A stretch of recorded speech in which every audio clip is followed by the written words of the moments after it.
जय जगन्नाथ। सभी देशवासियों को पीना का नमस्कार। ऐसे तो हमारा पृथ्वी और ये विश्व ब्रह्मांड रहस्य से भरा हुआ है।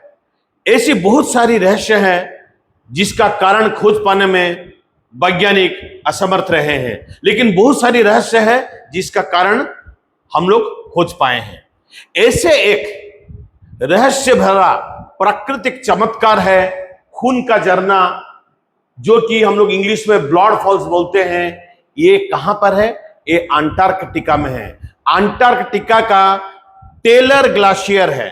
टेलर ग्लेशियर का कहां से निकलता है? उसका टोंग से निकलता है, मतलब उसका थूथन से निकलता है। निकल के उसका नीचे में एक वेस्ट लेक है, तो लेक है जिसका नाम है वेस्ट लेक बोनी, वहां पर बहता है। अभी ये जो खून का झरना है जो मैं बोला आपको अभी टेलर ग्लेशियर से निकलता है, क्या उसका अंदर में कोई जीवन है या उसमें कोई भूत प्रेत है जो खून को उगाल रहे हैं? चलिए आज का क्लास में इसकी हम लोग खोज करेंगे। इसका क्लास में हम लोग इसकी खोज करेंगे। अभी देखिए, हमारे जो अंटार्कटिका का ईस्टर्न साइड में, ईस्टर्न अंटार्कटिका में एक विक्टोरिया लैंड है।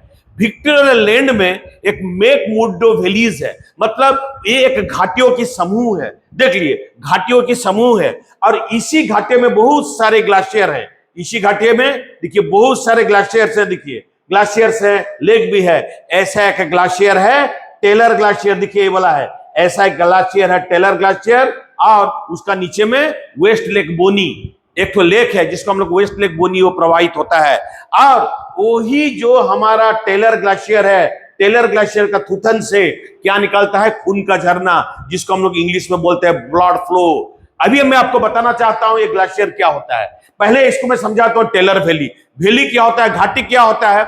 दो तरफ पहाड़ होता है या पर्वत होता है, वो निचला हिस्सा रहता है, उसका बीच में निचला हिस्सा रहता है। अगर ये निचला हिस्सा बहुत बड़ा बर्फ का मास से भरा हुआ रहता है तो इसको हम लोग बोलते हैं ग्लेशियर। यही टेलर ग्लेशियर का थूथन से ये क्या खून का झरना बहता है।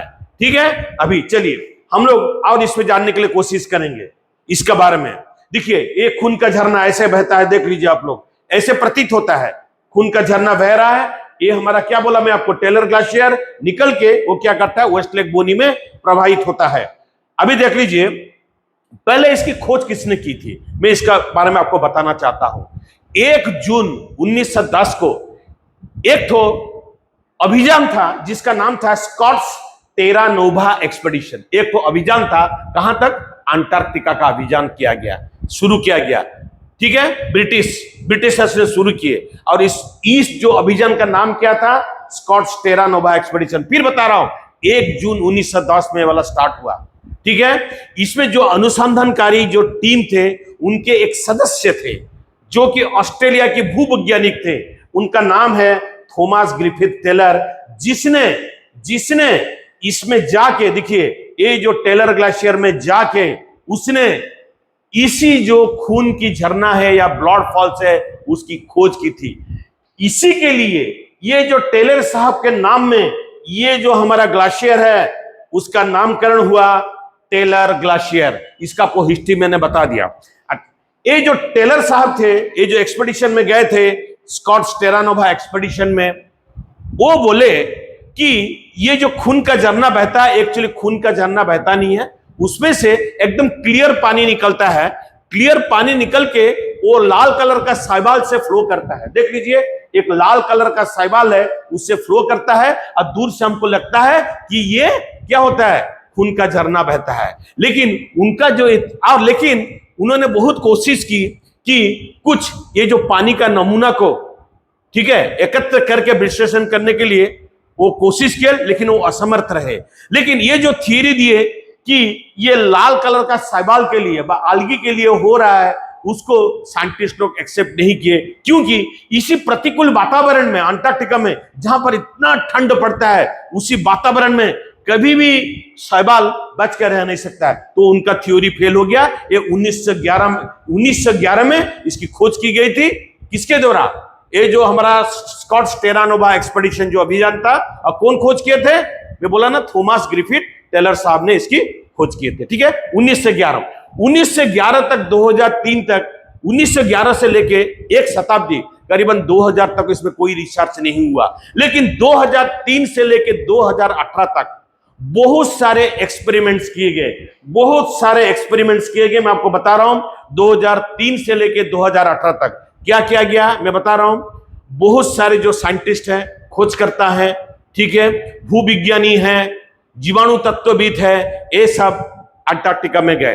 अंटार्कटिका में जाके जो ग्लेशियर है, जो टेलर ग्लेशियर है, उसमें खुदाई करके राडार का प्रयोग किया गया, कुछ ट्रांसमीटर भी लगाया गया चारों तरफ, और ये जो पानी जो निकलता है कहां से, जो खून का झरना का जो पानी है, उसका नमूना को एकत्रित करके उसका रासायनिक संरचना का विश्लेषण किया गया। और इसमें जो प्रमुख भूमिका जिनकी थी, ये जो इसका कारण को खोजने के लिए प्रमुख भूमिका जिसने निभाए थे, उनका नाम क्या है? उनका नाम है जिल मिकुकी, और एक साइंटिस्ट है जो कि भौतिक विज्ञानी है, उनका नाम है केन लिवी। इनका नाम है केन लिवी। तो मैं अभी बताना चाहता हूं उसमें क्या पाया गया। पाया गया कि इतना सारा विश्लेषण किया गया, ठीक है, रासायनिक संरचना का, और उसमें क्या क्या सब यूज किया गया। मैं आपको बताया था राडार यूज किया गया, बहुत सारे ट्रांसमीटर्स यूज किए गए, नमूना को एकत्रित करके विश्लेषण किया गया, और ये जो नमूना को, पानी का जो नमूना को एकत्रित करके इसका रासायनिक संरचना का विश्लेषण किया गया, उसको पावरफुल ट्रांसमिशन इलेक्ट्रॉन माइक्रोस्कोप से देखा गया। जब ये लोग देखे, जो हमारा कौन, केन लिवी साहब देखे, ठीक है, पावरफुल क्या बताया मैंने, ट्रांसमिशन इलेक्ट्रॉन माइक्रोस्कोप से उनको मिला ये जो पानी है ना, ये पानी में बहुत मात्रा में आयरन ऑक्साइड है। आयरन ऑक्साइड का मतलब क्या होता है? इसमें बहुत सारा आयरन है। ये जो पानी निकल के बाहर आता है, ये जो आयरन है, ठीक है, जो आयरन की जो हमारा आयन है, ये क्या करता है, वायुमंडल का ऑक्सीजन का जो कांटेक्ट में आके वो आयरन ऑक्साइड बन जाता है। और आयरन ऑक्साइड का कलर क्या होता है? आयरन ऑक्साइड का कलर लाल होता है। उसी के लिए क्या होता है, जब वो आयरन निकल के आता है, ठीक है, पानी का साथ आयरन निकल के आता है, वो जो आयरन है एटमॉस्फेयर का साथ कांटेक्ट में आता है, तो ऑक्सीजन का साथ कांटेक्ट में आता है, आयरन ऑक्साइड बन जाता है। सबको पता है जंग लग जाने से हम लोग आयरन ऑक्साइड देते हैं, और आयरन ऑक्साइड का कलर क्या होता है? लाल होता है। इसी के लिए जो खून का झरना हम लोग बोलते हैं, एक्चुअली वो खून नहीं है, वो आयरन ऑक्साइड है, वो लाल कलर दिखता है। इसके लिए हमको प्रतीत होता है कि यहां से खून का झरना बहता है। तो अभी ये जो झरना है जो टेलर ग्लेशियर से निकलता है, ये क्या ग्लेशियर का पानी है? नहीं, ये ग्लेशियर का पानी नहीं है। ये पानी ग्लेशियर का नीचे में एक जल का भंडार है, एक पानी का भंडार है। उसी पानी का भंडार से निकलता है। मैं आपको दिखा रहा हूं पानी का भंडार कहां पर है, ठीक है, देखिए इसी पानी, देखिए ये ग्लेशियर है, ग्लेशियर के नीचे में देखिए एक तो पानी का भंडार है, देखिए ये ग्लेशियर है, ठीक है। तो ये जो इतना रिसर्च साइंटिस्ट लोग थे, जिसमें जीवाणु तत्वविद थे, माइक्रोबायोलॉजिस्ट थे, जिसमें भौतिक विज्ञानी भी थे, जिसमें भूविज्ञानी भी थे, सब उसको टेस्ट करने के बाद ये पता चला, क्या पता चला? एक ग्लेशियर का नीचे में और एक पारिस्थितिक तंत्र है, जिसको हम लोग बोलते हैं सब ग्लेशियल इकोसिस्टम। मतलब सब ग्लेशियल मतलब ग्लेशियर के नीचे में जो पारिस्थितिक तंत्र है, उसको हम लोग बोलते हैं सब ग्लेशियल इकोसिस्टम। और ये जो सब ग्लेशियल इकोसिस्टम में ये हाइपर सलाइन वाटर है, मतलब ये जो पानी है इसमें बहुत मात्रा में नमक है, और इसकी जो नमक की मात्रा है, ये जो नॉर्मल सी पानी है, जो समुद्र का पानी है, उसमें जो नमक रहता है उससे 2-3 गुना नमक ज्यादा है इसमें। और इसमें बहुत सारे मिनरल्स हैं, आयरन है, मैं बता रहा हूं, आयरन का आयन है। इसमें सल्फेट पाया गया, इसमें क्या पाया गया? एल्यूमिनियम पाया गया, इसमें सिलिकॉन पाया गया, इसमें सोडियम पाया गया, इसमें कैल्शियम पाया गया। इसका मतलब इसमें पानी होके क्यों है? ये तो बर्फ है, बर्फ का नीचे में पानी कैसे आया? मैं आपको बताना चाहता हूं, मैं डिटेल्स में नहीं बताऊंगा आज। खाली हम लोग कारण देखेंगे किस कारण से इसका कलर लाल हुआ। देखिए 5 मिलियन ईयर्स एगो, 5 मिलियन साल का पहले, ठीक है, एक तो माओशिन युग था। उस माओशिन युग में क्या हुआ था? माओशिन युग, ठीक है, वो माओशिन युग में क्या हुआ था? उस टाइम एक तो ग्लोबल वार्मिंग हुआ था। तो ईस्ट अंटार्कटिका का जो बर्फ है ना, वो पिघल के समुद्र का पानी का लेवल करीबन 20 मीटर उठ गया। और उठ के क्या हुआ, जो टेलर वैली में वो पानी घुस गया। सब टेलर वैली में जो टेलर वैली बना है, दिखाया आपको, टेलर वैली में पानी घुस गया। कब? 5 मिलियन ईयर्स अगो, 50 लाख साल वर्ष पहले, उसका बात करता हूं। ये पानी अभी टेलर वैली में आ गया। तो टेलर वैली में जैसे पानी आ गया, ऊपर का जो पानी रहा वो धीरे धीरे 3 मिलियन मतलब 30 लाख साल पहले वो क्या गया, ऊपर में उसका बर्फ जम गया, और नीचे में क्या रह गया? नीचे में पानी दब के रह गया। ये पानी देखिए इतना ठंडा है, ठंडा में पानी में क्यों रहता है?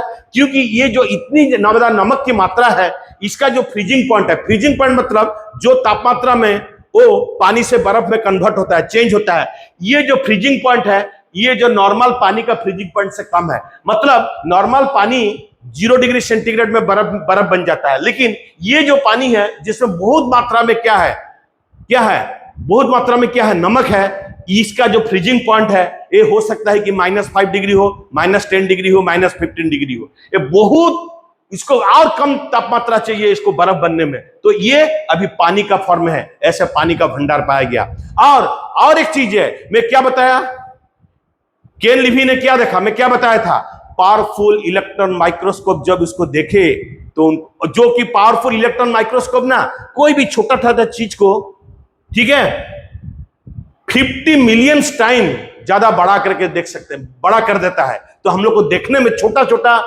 क्या सूक्ष्मजीवी या जीवाणु को देखने में बहुत मदद मिलता है। तो ये जब हमारे जो केन लिवी साहब इसका जो रासायनिक संरचना का विश्लेषण किए, उनको पता चला ये जो पानी है, ठीक है, ये जो पानी नानोस्फीयर, ये क्या होता है, ये जो निकल के बाहर आता है ना, ये नानोस्फीयर होता है। ठीक है, मैं नानोस्फीयर का मैं इतना बताऊंगा नहीं, जिसको समझ में नहीं आएगा, खाली मैं इतना बता देता हूं।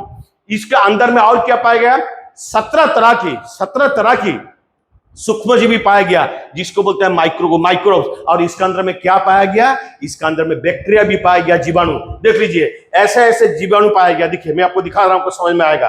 देखिए, ये होता है बैक्टीरिया। ये क्या होता है, मैं फिर बताना चाहता हूं। देखिए, बैक्टीरिया है, देख लीजिए आप लोग, ये बैक्टीरिया है, देख लीजिए अच्छा से, आपको समझ में आ जाएगा। अभी ये बैक्टीरिया आप लोग देख लीजिए, ठीक है। देखिए, ये बैक्टीरिया है, और ये वाला क्या है, ये सूक्ष्मजीवी क्या है, ये सूक्ष्मजीवी होते हैं, मैं फिर बताना चाहता हूं, ये सूक्ष्मजीवी होते हैं माइक्रोब्स। इसको हम लोग बोलते हैं माइक्रोब्स। अभी हमारे मन में एक प्रश्न उठ सकता है कि इतना जो प्रतिकूल वातावरण है, इतना ठंडक है, ये तो ग्लेशियर का नीचे में, ना इसमें लाइट है ना ऑक्सीजन है, ये लोग कैसे बच के रहते हैं? कौन कौन? बैक्टीरिया, और क्या बताया मैंने, बैक्टीरिया और माइक्रोब्स, मतलब जीवाणु और सूक्ष्मजीवी। ये जो जीवाणु और सूक्ष्मजीवी कैसे बचते हैं, मैं आपको बता रहा हूं। उसका नीचे में देखिए पत्थर है, ये पत्थर से वो लोग क्या संग्रह करते हैं, कलेक्ट करते हैं, वो लोग सल्फेट, आयरन, इसमें बहुत मात्रा में सल्फेट, आयरन, कैल्शियम, एल्यूमिनियम, ये सब है। ये लोग क्या करते हैं, ये जो हमारे जो ये कौन है, मैं बताया, बैक्टीरिया, वहां से कलेक्ट करते हैं, और सल्फेट और आयरन को यूज करके वो लोग अपना सांस क्रिया करते हैं, और अपना क्या खाना प्रस्तुत करके उनको एनर्जी मिलता है। इसका चलते ये लोग बच के इतना प्रतिकूल वातावरण में रह पाते हैं, इतना कड़ा परिस्थितिक तंत्र में भी ये लोग बच के रहे हैं। ये हमारे लिए एक तो आश्चर्य का विषय है। जब इसका बारे में रिसर्च हुआ, पता चला कि इतना प्रतिकूल वातावरण में भी जीवन का संभावना है, यही हम लोग को पता चला। फिर मैं बता रहा हूं, अभी क्या हुआ, ये जितना बेड रॉक से सब आयरन कलेक्ट किया, और इसमें बहुत सारे दरार है। कहां पर? एक ग्लेशियर में। इसी दरार से क्या होता है, ये पानी आयरन का क्या करता है, आयरन का आयन करने के निकलता है। देखिए, बहुत सारा दरार है, दरार से निकलता है, और ये जो आयरन जैसे वो एटमॉस्फेयर का ऑक्सीजन के साथ कांटेक्ट में आता है, वो आयरन ऑक्साइड बन जाता है। और आयरन ऑक्साइड का कलर क्या होता है, लाल। और यही लाल कलर के लिए, ठीक है, हमको प्रतीत होता है कि वहां से खून की झरना बह रही है। आपको मैं इसका कारण बता दिया। अभी और एक चीज बताना चाहता हूं, क्या कारण की वजह से इसका कलर लाल है, मैं आपको बता दिया। और एक चीज बताना चाहता हूं, इससे हम लोग क्या समझते हैं, इससे हम लोग को समझ में ये आता है, जो हमारा पृथ्वी है, ये कितना रहस्य भरा है, ठीक है, और कितना सौंदर्य पृथ्वी में है। और एक प्रतिकूल वातावरण में जो जीवन की संभावना को ये हम लोग को दिखाता है। इसका मतलब क्या, हम लोग का जो बृहस्पति ग्रह है, बृहस्पति ग्रह का जो मून है, चांद हम बोलते हैं, जैसे हमारा पृथ्वी का चांद होता है, बृहस्पति का भी एक चांद है जिसको हम लोग बोलते हैं यूरोपा। ठीक है, इसको हम लोग क्या बोलते हैं, यूरोपा। उसी तरह शनि ग्रह का 2 चांद है, एनसेलाडुस और क्या बोलते हैं, टाइटन। और जो मंगल ग्रह में भी इस तरह से है, पूरा ठंडक है, ठीक है, क्रॉस का नीचे बहुत ठंडा है, बहुत ठंडा पानी है। हो सकता है कि उसी तरह जो हमारा बृहस्पति और जो शनि ग्रह का जो क्या है, मून है उसका नीचे भी और मंगल ग्रह का नीचे भी ऐसे परिस्थितिक तंत्र हो जिसमें जीवन फल फूल रहे हैं। लेकिन एक दिन आएगा, साइंटिस्ट लोग जाएंगे, जाके क्या करेंगे, इसमें जो नमूना है एकत्रित करके नीचे लाएंगे और नीचे में लाके उसका रासायनिक विश्लेषण करने के बाद भी हम लोग को यह पता चलेगा कि उसमें भी जीवन है, उसमें भी उतना प्रतिकूल वातावरण में भी जहां पर ऑक्सीजन नहीं है उसमें भी जीवन पनप सकता है, उसमें भी जीवन पनप सकता है। तो आज का जो क्लास में हम लोग डिस्कशन किए, ये जो खून का झरना क्या है और इसके कारण क्या है, आज का क्लास में उसका हम लोग खोज किए हैं। ठीक है, ऐसे आगे बहुत अच्छा वीडियो में आप लोग के लिए लेते आऊंगा, आप लोग का नॉलेज बढ़ाऊंगा और आप लोग का कमेंट्स का माध्यम में भी मैं भी नॉलेज गेन करूंगा, अपना नॉलेज को भी मैं बढ़ाऊंगा। ठीक है, मेरा नेक्स्ट वीडियो तक सबको इंतजार कीजिए। तब तक सभी देशवासियों को पीना का नमस्कार और जय जगन्नाथ।